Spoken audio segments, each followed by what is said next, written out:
Good morning, everybody. This lesson is from Unit 4, Lesson 3, and it's with properties of exponents. So looking at multiplication properties and division properties of exponents. First, it's helpful to know that any number raised to the 0 power is always going to equal 1. So as long as the base is greater than 0 and it's raised to the 0 power, no matter what it is, it will always equal 1.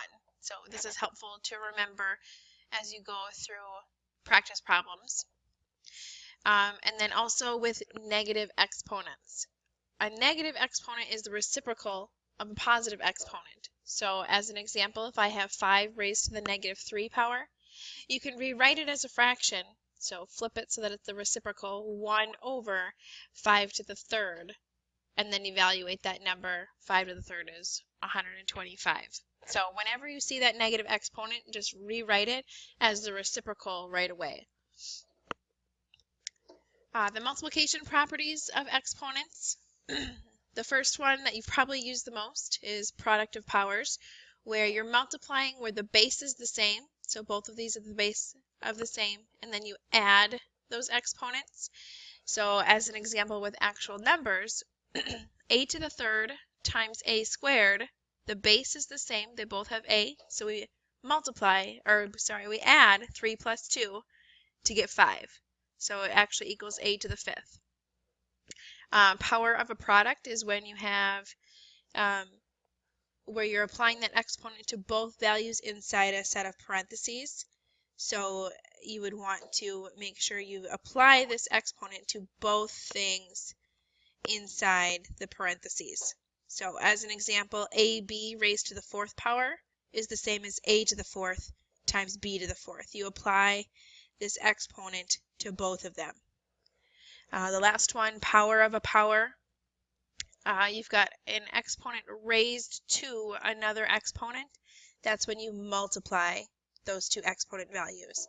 So A squared raised to the 5th power is actually a raised to the 2 times 5, or a to the 10th power.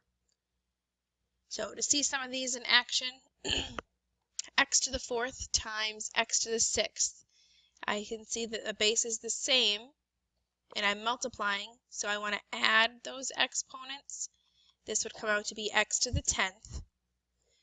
The second one, I have a power raised to a power. It's power of power, so I want to multiply those two numbers, 3 times 7, so this one equals a to the 21st power. And this last one, I've got two values inside parentheses, both of them raised to the 6th power, so this is x to the 6th, y to the 6th.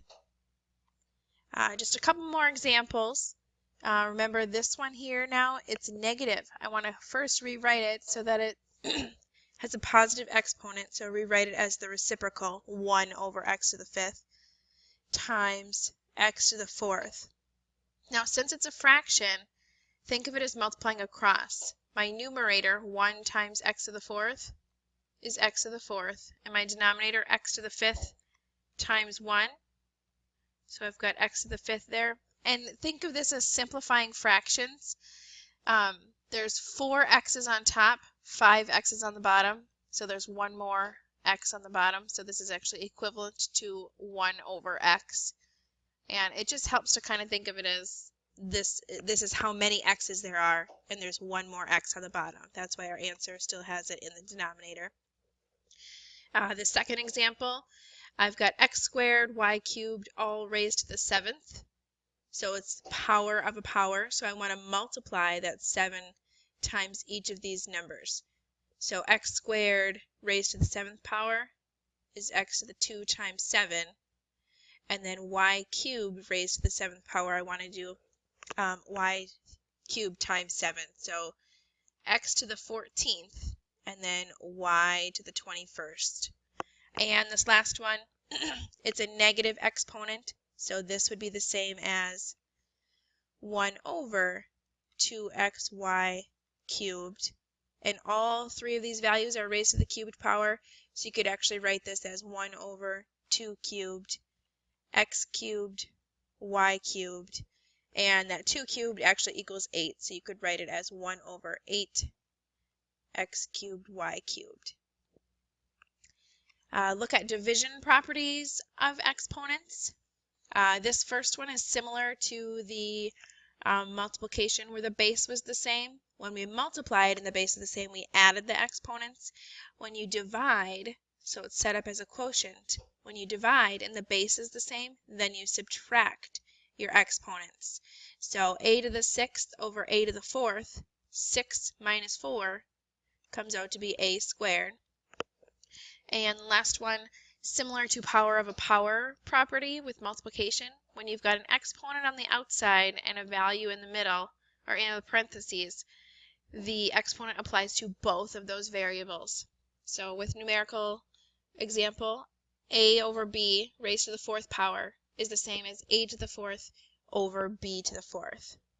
So with some actual examples, a cubed over a to the 7th. And again, I kind of mentioned before, you can think of this as there's 3 a's on top, 7 a's on the bottom, so you'd have 4 a's left over. Otherwise, it's the same as a to the 3 minus 7, which would equal a to the negative 4th.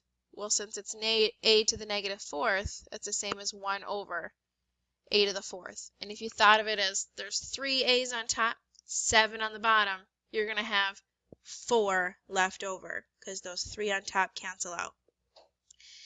Second example, base is the same, so 8 minus 6 for your exponents. You would end up with x squared.